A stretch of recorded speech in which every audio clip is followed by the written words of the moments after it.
ராமகா பிரபஞ்சி பத்திரிகைகளுக்கும் இந்த இனிய வேளையில் கொரோனா கோடி வணக்கங்களையும் வாழ்த்துக்களையும் நன்றிகளையும் நேரத்தில் குறிப்பிடுகிறோம். அதே போல் அவருடைய துணைவியா அம்மையார் அவர்களுக்கும் சொன்னமாலா பத்திரிகை அவர்களுக்கும் கொரோனா கோடி நன்றியை தெரிவிக்கின்றோம். இந்த முதல்ல பிரபஞ்சத்திற்கு நன்றியை சொல்கிறோம்.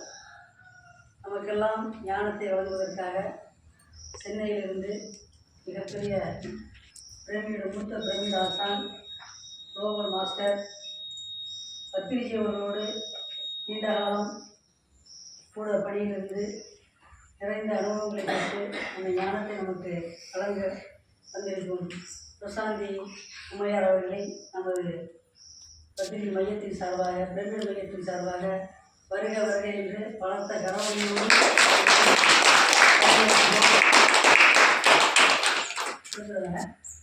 கன்னியாகுமரியிலிருந்து வருகை வந்திருக்கிறார்கள். அவர்கள் வீட்டிலேயும் பிரமிட் வைத்திருக்கிறார்கள். மாஸ்டர் குமார் சார் அவர்களையும் கொஞ்சம்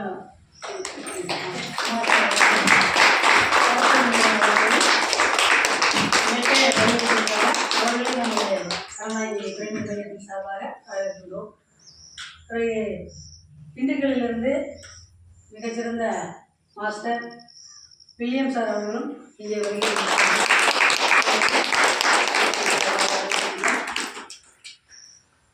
நீண்ட தூரத்திலிருந்து இந்த அதாவது பெய்த மழையிலும் ஆடுதுறையிலிருந்து இயற்கை நல்வாழ்வு மையம் அங்கே ஒரு சிறந்த மையம் இயங்கிக் கொண்டிருக்கிறது. இந்த உணவில் இயற்கையாக அதாவது நோ ஆயில் அது மாதிரி அவங்க மிக சிறந்த முறையில் அந்த பயிற்சியை நடத்தி கொண்டிருக்கிறார்கள். அந்த நிறுவனத்திலிருந்து இயற்கை நல்வாழ்வு நிறுவனத்திலிருந்து வருவதற்கும் செயலாளர் ஐயா திருப்பிமிகு அறிவுலன் ஐயா அவர்களை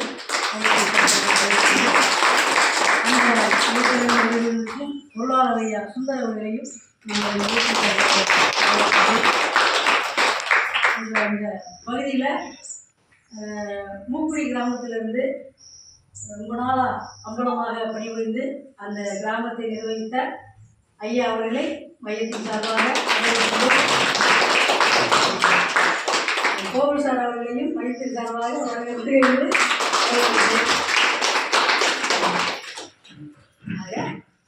மற்ற அனைவரையும் நமது மையத்தின் சார்பாக பத்திரிகை பிரமிடு தியான மையத்தின் சார்பாக வருக வருக என்று இன்முகத்தோடு உங்களெல்லாம் இருகரம் கூப்பி மிகவும் பணிவன்போடு மையத்தின் சார்பாக அனைவரையும் வருக வருக என்று இந்த இனிய வேளையிலே வரவேற்பதில் மகிழ்ச்சி அடைந்தேன்.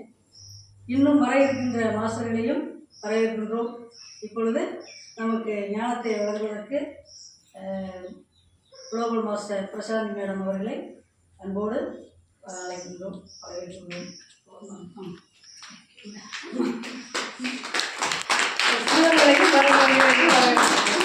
இவங்கெல்லாம் வாரம் வந்துருக்காங்க. ஒவ்வொரு நாளும் ஞாயிற்றுக்கிழமை வாரம் வந்துருக்காங்க. அவர்களையும் அவர்களையும் வருகிறத என்று மையத்தின் சார்பாக வரவேற்கிறோம்.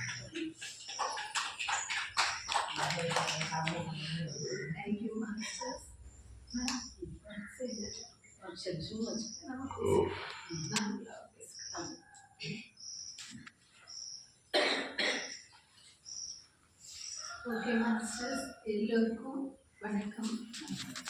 75 days சக்ஸஸ்ஃபுல்லாக முடிச்சிருக்காங்க, கண்டினியூவாக முடிச்சிருக்காங்க. மாஸ்டர்ஸ் ரெடி ஆயிட்டாங்க. அதே போல் நம்மளுக்கு இந்த தியானம் சொல்கிற வாய்ப்பு கொடுத்தா குருஜிக்கு ஃபஸ்ட்டு நம்ம கை தட்டலாம்.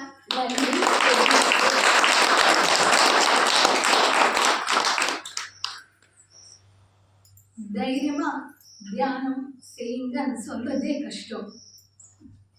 ஆனால் குருஜி தியானம் பண்ணுங்க சொல்லி கொடுங்க, நெக்ஸ்ட் ஸ்டெப்புக்கே கொடுத்துருக்காரு. அப்படிதான் PSSM உருவாக்கிச்சு. இது மெடிடேட்டர்ஸ் சொசைட்டி கிடையாது, மாஸ்டர்ஸ் சொசைட்டி. தட் இஸ் ஒவ்வொருவரும் மாஸ்டராக வாழணும் பூமி மேலே. அஹிம்சையோட தான் எதுக்கு பிறந்த அப்படின்னு தெரிஞ்சுக்கினி வாழ்கிறது தான் மாஸ்டர் லைஃப். அந்த மாஸ்டரோட வாழ்கிறதுக்கு குருஜி நமக்கு அனைத்து வகையில் எல்லாமே கொடுத்துருக்காரு. ஒரு மேகசின் கொடுத்துருக்காரு, பிஎம்சி தமிழ் கொடுத்துருக்காரு, அனைத்து சோர்சஸ் கொடுத்துருக்காரு, மாஸ்டர்ஸ் உருவாக்கி கொடுத்துருக்காரு. ஏன்னா ஆந்திராலேருந்து நிறைய மாஸ்டர்ஸ் வந்து கற்றுக் கொடுத்துருக்காங்க.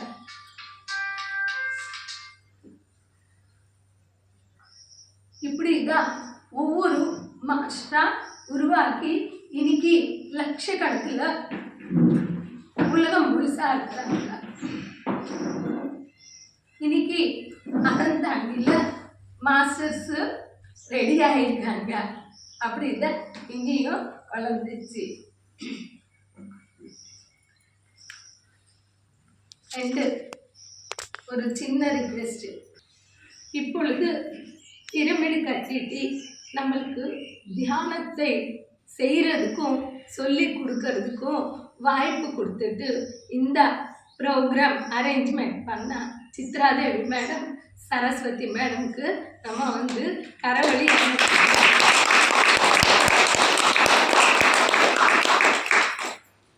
ஜி முக்கியமாக கொடுத்துருக்காரு நம்மளுக்கு. இது ஃபஸ்ட்டு வந்து யுக்தாகாரமும் மிதாகாரமும் நிராகாரமும், தட் இஸ் ஒரு 3 பாயிண்ட் வயிற்றுக்கு கொடுத்துருக்காரு. அடுத்த 3 பாயிண்ட் வாய்க்கு கொடுத்தாரு, பேச்சுக்கு கொடுத்தாரு. தட் இஸ் யுக்த பாஷணம், மித பாஷணம், நிர்பாஷணம். இது 3 வாய், தட் இஸ் பேச்சுக்கு கொடுத்துருக்காரு. இன்னொரு 3 கொடுத்துருக்காரு, யுக்த யோசனம், மித யோசனம், நிர்யோசனம். தட் இஸ் எப்படி யோசிக்கணும், எப்படி சிந்திக்கணும் அப்படின்னு சொல்லிட்டு கொடுத்துருக்காரு. இதில் ஃபஸ்ட்டு நம்ம வயிற்றுக்கு சாப்பாடு பற்றி கொடுத்துருக்காரு. யுக்தாகாரமும், தட் இஸ் சரியான உணவு, அதுதான் சைவ உணவு. மனிதனு பாடிக்கு டிசைனுக்கு ஏற்ற மாதிரி நம்ம என்ன சாப்பிடணும் அப்படின்னு பார்த்தீங்கன்னா சைவ உணவு தான் சாப்பிடணும். பல்லிலிருந்து நம்மளுடைய நகம் வரைக்கும் பாடி கன்ஸ்ட்ரக்ஷன் எல்லாமே பார்த்தீங்கன்னா சைவ உணவுக்கு தகுந்த மாதிரி இருக்குது. அண்டு மனிதனுக்கு அறிவு இருக்குது, கர்ம பற்றி தெரியும். அப்போது அவங்க வந்து இயற்கையில் எனக்கு எந்த சாப்பாடு கொடுக்கப்பட்டுள்ளது அப்படின்னு சொல்லிட்டு தெரிஞ்சுட்டு நீ சாப்பிடணும். அதுதான் சைவ உணவு, யுக்தாகாரமும். 2வது மிதாகாரமும், தட் இஸ் தேவையான அளவுக்கு தான் சாப்பிடணும். பசிக்கேற்றவ சாப்பிடணும், ருசிக்காக சாப்பிடக்கூடாது. ருசி நல்லா இருக்குதுன்னா இன்னும் கொஞ்சம் அதிகமாக சாப்பிடுவோம். ஆக்சுவலாக வயிற்றுக்கு ஒரு ரூல் இருக்குது. அது என்ன அப்படின்னு பார்த்தீங்கன்னா, பாதி வயிற்றுக்கு சாப்பாடு சாப்பிடணும், கால்வாசி தண்ணிக்கு கொடுக்கணும், கால்வாசி காற்றுக்கு விட்டிடணும். தட் இஸ் வாயு தத்துவம், காலி விட்டிடணும். இப்படி தான் நம்ம சாப்பாடு சாப்பிடணும். தட் இஸ் மிதாகாரமும். 3வது நிராகாரமும், தட் இஸ் சாப்பிடக்கூடாது, உபவாசம் இருக்கணும், ஃபாஸ்டிங் பண்ணணும். வாரத்தில் ஒரு ½ டே ஆர் 1 டே நமக்கு எப்படி முடியுதோ அதுக்கு ஏற்ற மாதிரி இருக்கணும். இது வயிற்றுக்கு உணவுக்கு சம்மந்தப்பட்டது.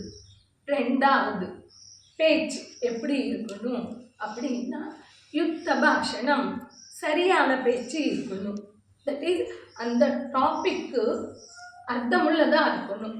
தட் இஸ் அவங்களுக்கோ எங்களுக்கோ தேவையாக இருக்கலாம், இல்லை அவங்களுக்கோ எனக்கோ உபயோகமாக இருக்கலாம், இல்லை அவங்களுக்கு நம்மளுக்கு ஒரு ஜாலியாக இருக்கலாம். இப்படி இருக்கணும். இது சரியான பேச்சு, இது யுக்த பாஷணம் அப்படின்னு சொல்கிறோம். இங்கே சோக்ரட்டிஸ் தெருவில் போகிறார். ஒரு நண்பன் எதிரில் வராரு. தெருவில் வரும் பொழுது அவர் சொல்லியிருக்காரு, பா உனக்கு நான் ஒரு விஷயம் சொல்லணும் அப்படின்னா இரு, அவசரப்படாத அப்படின்னு ஸ்டாப் பண்ணிட்டாரு. ஸ்டாப் பண்ணிட்டு கேட்டார், இந்த விஷயம் நீ எனக்கு சொல்கிறதுனால உங்களுக்கு ஏதாவது உபயோகம் இருக்கா அப்படின்னு. இல்லை அப்படின்னாரு. சரி, எனக்கு சொல்கிறதுனால எனக்கு உபயோகம் இருக்கா? இல்லை அப்படின்னாரு. மூணாவது, இது உண்மையா இல்லையா அப்படின்னு கேட்டார். தெரியாது. அப்போ சொல்ல வேண்டிய அவசியம் இல்லை அப்படின்னு சொல்லிட்டு அவர் நடந்து போனார். தட் இஸ், பேச்சுக்கு அவ்வளோ இம்பார்ட்டன்ஸ் இருக்குது. அதனால தான் சரஸ்வதி தேவி அம்மனுடைய பேர் வச்சுருக்கோம். தெரியுமா? யாராவதுக்கு பேச்சுக்கு சரஸ்வதி தேவி பேர் இருக்கும். வாக்கவி வாணி, தேவி வாணி அப்படின்னு சொல்லுவாங்க. வாணியை தான் சரஸ்வதி தேவி. தட் இஸ், நம்ம பேசிட்டோம் அப்படின்னா முத்து பவளம் டைமண்டு மாதிரி பேச்சு வெளியே வரணும் அப்படின்னு சொல்லிட்டு இது குருஜி சொல்லியிருக்காங்க. அடுத்தது மிதபாஷணம்.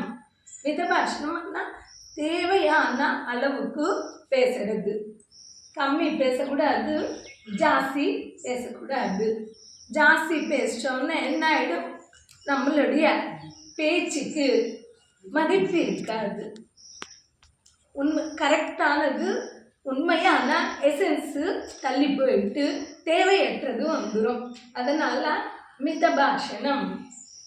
நம்ம எது கொஷின் கேட்டாங்களோ அதுக்கேற்ற மாதிரி ஆன்சர் சொல்லணும். ஒவ்வொன்றும் கேட்டிருக்காங்கன்னா 4 பதில் கொடுக்கக்கூடாது. தட் இஸ் மிதபாஷணம். மூணாவது நிர்பாஷணம், மீன்ஸ் மௌனம் இருக்கணும். மனிதன் வாரத்துக்கு 1 நாளாவது மௌனம் கடைப்பிடிக்கணும். எப்படி உபவாசத்தை கடைப்பிடிக்கிறோமோ அதுபோல் மௌனத்தில் இருக்க வேண்டும். ரமண மகர்ஷி பார்த்தீங்கன்னா வாழ்க்கை முழுசா அவர் மௌனத்தை கடைப்பிடிச்சிருக்காரு. மைக் ரெடி பண்ணி பெயின்ஸ் வருது. பெயின்ஸு கவனிச்சுட்டு தாங்கிட்டு அடுத்த ஸ்டெப்புக்கு போகிறோம். தட் இஸ் பொறுமை. ரொம்ப ரொம்ப அக்கா தங்கச்சி நிறைய பேர் ஆயிருக்காங்க. அதனால சாந்த தர்மத்தில் இருக்கணும் அப்படின்னு சொன்னார். அடுத்தது கருணா தர்மமும். இதுக்கு எக்ஸாம்பிள் ஏசுநாதர் மன்னிக்கிறது. அவருக்கு சிலுவை போட்டால் கூட என்ன சொல்லியிருக்காரு? அவங்க அறியாமலத்தனத்தில் எனக்கு சிலுவை போட்டாங்க, அவங்கள மன்னிச்சிரு கடவுளே அப்படின்னு சொல்லியிருக்காங்க. நம்ம எப்படி இருக்கோம்? நம்மளை நாம் மன்னிச்சிருப்போம், நம்ம வீட்டில் உள்ளவங்களும் மன்னிச்சிருப்போம், மற்றவங்க பண்ணால் மன்னிக்க மாட்டோம். தட் இஸ், தப்பு பண்ண உடனே சாரி கேட்போம். ஈஸி இல்லையா? எல்லோரும் சாரி கேட்போம். ஆனால் மற்றவங்க சாரி கேட்டால் நம்மளால் மன்னிப்பு கொடுக்க முடியுதா? இதுதான் கருணா தர்மம். தட் இஸ், மன்னிக்கும் தன்மை வேணும். கேட்கறது விட மன்னிக்கிறதுக்கு ரொம்ப பெரிய மனம் வேணும் இல்லையா? இது கொஞ்சம் சூக்ஷமாக இருக்கும் இந்த பாயிண்ட்டு. ஆனால் மன்னிக்க முடியாது, என்னால் மன்னிக்கவே முடியாது. ஆனால் அது தப்பு பண்ணியிருக்காங்க அப்படின்ட்டு. அதனால அந்த கருணா தர்மத்தில் இருக்கணும். நம்மளை திட்டுறவங்க, நம்மளை குறை சொல்கிறவங்க, நம்மளை காமெண்ட் பண்ணுறவங்களுக்கு கூட போய் தியானத்தை சொல்லிக் கொடுக்குறது. இதுதான் கருணா தர்மம்.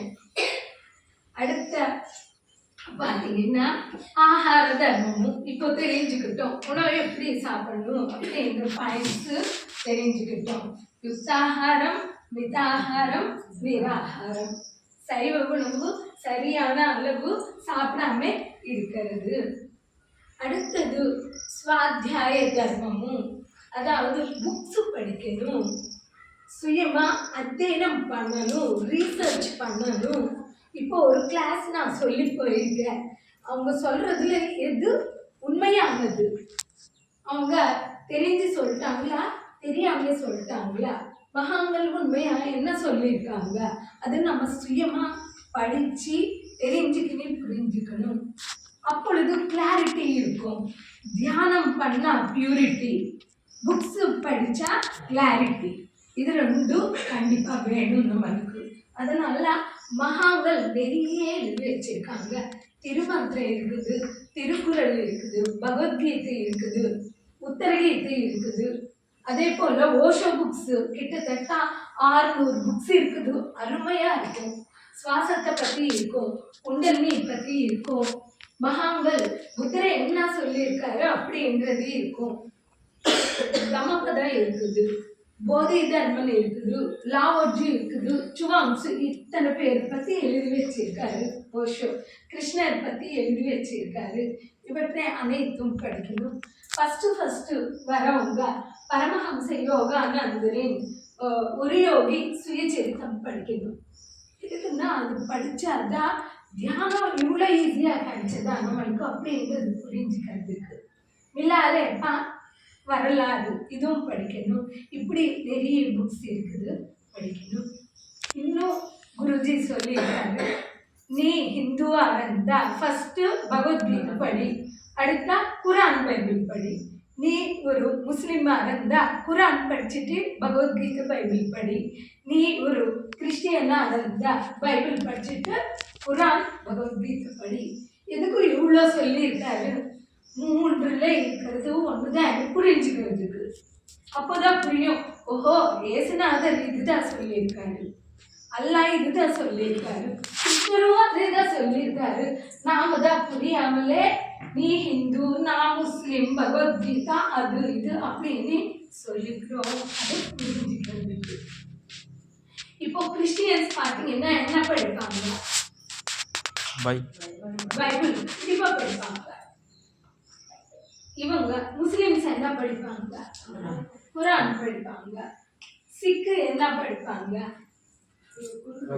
குரு கிரந்த் சாஹிப் படிப்பாங்க. அப்போ ஹிந்துஸ் எதுக்கு படிக்கணும்?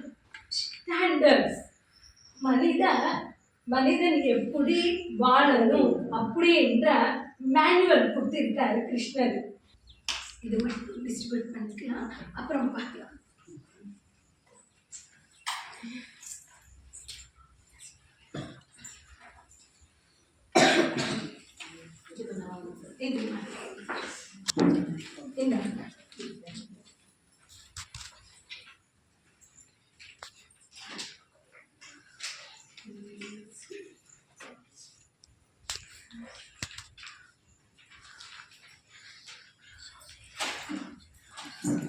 டேப்லெட்ஸ் இருக்கு, நீங்கள் வாங்கி கூட எல்லோருக்கும் கொடுக்கலாம். இப்படி ஒரு ப்ரோக்ராம் நடக்குது.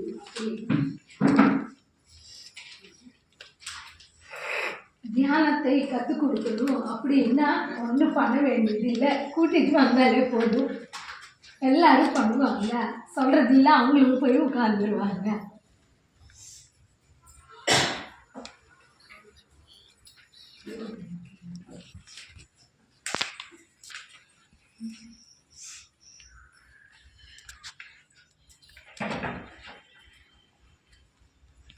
அவங்கெல்லாம் நிறைய பேர் தொடர்ந்து காலையிலையும் மாலையிலையும் தியானம் பண்ணிட்டு வராங்க. இப்போ இந்த 75 நாள் முடிஞ்சு தொடர்ந்து தியானம் பண்ணுறதுக்காக ஒரு கொண்டாட்டம் மூலம் தான் இன்றைக்கி நடக்கிற நிகழ்வு. அதில் சில பேர் வந்திருக்காங்க, பல பேர் வர சூழலில் மழையின் காரணமாக ரொம்ப சிரமமாக இருக்குது. அப்போ தொடர்ச்சியாக 75 நாள் தியானம் பண்ணியிருக்காங்க. அது இல்லாமல் காலையில் 4 மணிக்கு இங்கே தியானம் நடக்குது. விடிய காலம் 4 மணிக்கு தியானம் நடக்குது. 3 மணிக்கு 3:30 வர்றாங்க. 4 மணிலேருந்து 4 மணி 3:30 தியானம் நடக்குது. சாயங்காலமும் 4 மணிலேருந்து 7 மணி 8 மணி வரைக்கும் அவங்களுக்கு எவ்வளோ விருப்பமோ அந்த நேரம் வந்து படிப்பாங்க. இதில் முழுக்க தியானம் சொல்லிக் கொடுக்கறதுக்கு ஒரு பைசா கூட வாங்குறது இல்லை. முழுக்க தியானம் இலவசம் தான். அதனால் எப்படி இது சாத்தியமாகும், என்னென்னமோ கேள்வியெல்லாம் நடக்குது. சாத்தியமாகும். இது நம்ம செய்யலை, பல மாஸ்டர்கள், பத்திரிஜி, பிரபஞ்சம் இது மாதிரி செஞ்சுக்கிட்டு இருக்காங்க. யாரோ விட்டு சென்ற இது எங்கள் மூலமாக ஒரு கருவியை பயன்படுத்தி தான் அதை பண்ணிக்கிட்டு இருக்காங்க. இதில் நாங்களுடைய சாதனை எதுவும் கிடையாது. அதனால் இதில் நீங்கள் வந்துக்கிறவங்களுக்கு ஒரு அன்பான வேண்டுகோள், உங்களால் முடிஞ்சது ஒரு நபருக்கோ 2 நபருக்கோ 10 நபருக்கோ, இது வந்து சாதாரண விஷயம். இப்போ நம்ம பண்ணியிருக்கோம்னா இதில் சம்பாதிக்கவோ பண்ணவோ அப்படிலாம் கிடையாது.